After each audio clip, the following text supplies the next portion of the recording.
We're joined now by Vice President-elect Vasken Dilsizian, and so you do a lot of work on SNMMI outreach. Can you tell me a little bit about the goals of the outreach program? Absolutely. One of the interesting parts about our field is that it's molecular imaging and looks at areas of the heart or the cancer cells that anatomy itself, like CT scans, MRI, cannot detect. So it's very difficult to communicate that to the patients. And so what we'd like to do is to make patients be our advocates. So we'd like to approach patients and have them participate in understanding what molecular imaging is, what nuclear medicine is, and how it helps them as patients.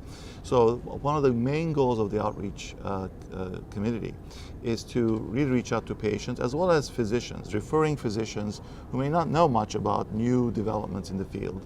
And so we're trying to have programs that are related at the chapter level, state level, as well as national level, like we are here currently at the scientific sessions, to communicate the value that the molecular imaging brings to patient care.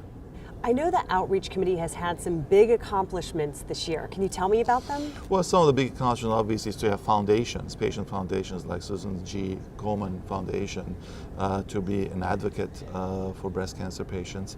We also have two new agents that were approved by the FDA, one for neuroendocrine tumors and one for prostate cancer. As you can imagine, those prostate cancer particularly is huge burden nationally.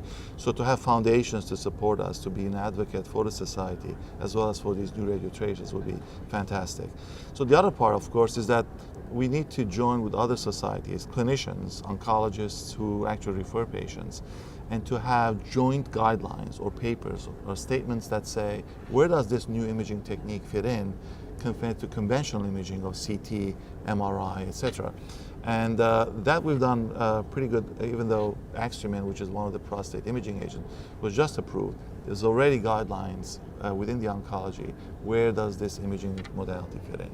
So it's a multitask approach. The other part is obviously the hospital administrators. We can't forget that to have a new imaging modality or new radiotracer, you have to also work within the hospital system.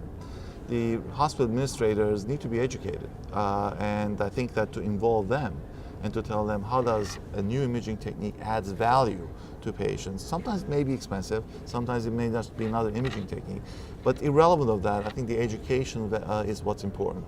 And I think afterwards we can make the determination what is the added value of an imaging technique and how does that change prognosis and patient outcome.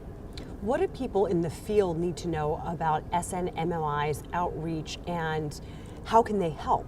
Yeah, so clearly this is it's an organization. It's a nonprofit organization. It's an academic organization. So every bit helps. If you are a physician, a radiochemist, a technologist, or a physicist, we're all involved in the development of these new radiotracers. So we are all partnering together to make sure that patients ultimately will live longer. And so I would like to have everybody who's member of the Society of Nuclear Medicine to be very proud and really an advocate of what we do. And I think that we have a lot to be excited about.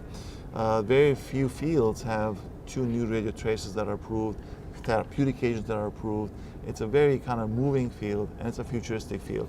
So I would like to ask everybody who's a member to go out and talk to their patients, to their administrators, and be proud of what we're doing scientifically that changes patients' lives. And how can they learn more about you? So the way they would learn, obviously, is if you go to the website, the SNMMI website. It should be pretty easy to look at the outreach committee, what we're doing.